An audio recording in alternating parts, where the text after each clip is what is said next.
In part five of this series, today I want to talk about an enduring vision. And it's an enduring vision because it's the same vision that the founders of this country shared. They wanted a land based in democracy, they wanted a democratic process, they wanted a republic in terms of the fact that republics have governments that the people elect their leaders. That's all republic means. It's that we elect our own leaders, which is also the democratic or democracy way of doing things. Democracy is by election. It's not totalitarianism. It's not autocracy. The founders of this country very clearly stated in the preamble of the Constitution that they wanted everybody to grow. Everybody. And not just the people who came here from England, but also the fact that we opened the door for the other immigrant communities that came here: the Polish, the Jews, the Irish, the Scottish, the Germans. All of those doors were opened because the idea of the United States and what made it the greatest country in the world was that everybody has a chance to rise. But there hasn't been an equal opportunity for everyone to rise. First of all, we started out by taking this country from the indigenous people and then holding them back for a very, very, very long time.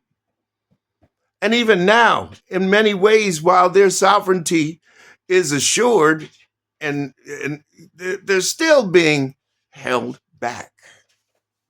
Their sovereignty is recognized, but they're not enjoying it fully.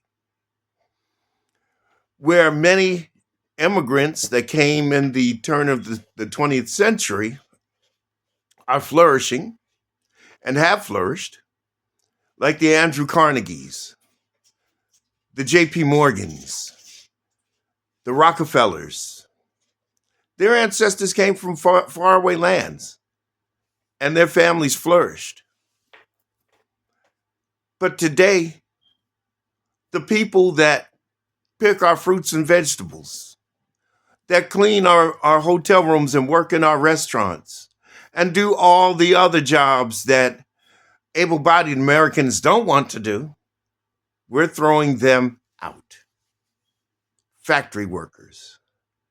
All because they're leaving a place of tyranny, and even they will acknowledge to you how great this country is. That's why they came here. They didn't come to game the system. Well, you know what? In all fairness, there probably are a couple that did, or a couple that got here and decided that they were going to game the system when they found out how to do it. But by and large, these are hardworking people.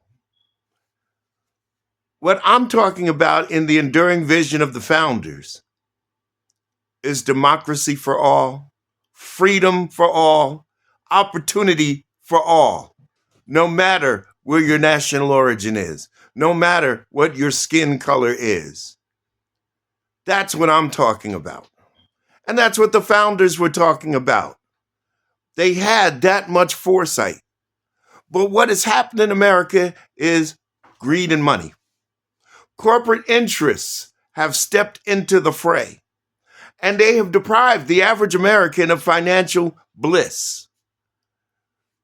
They produce the items, they destroyed the unions, there's no negotiation. They took away health care from many workers and a lot of workers who actually need it in order to make more profit. And they pay themselves exorbitantly and don't pay the proper share of taxes, while the rest, the majority, suffer. It's not fair and it's not right. And that's what I choose to fight for. A world where everybody has an opportunity. Well, not a world, but a country where everybody has the opportunity. Yes, America is better than, say, Haiti.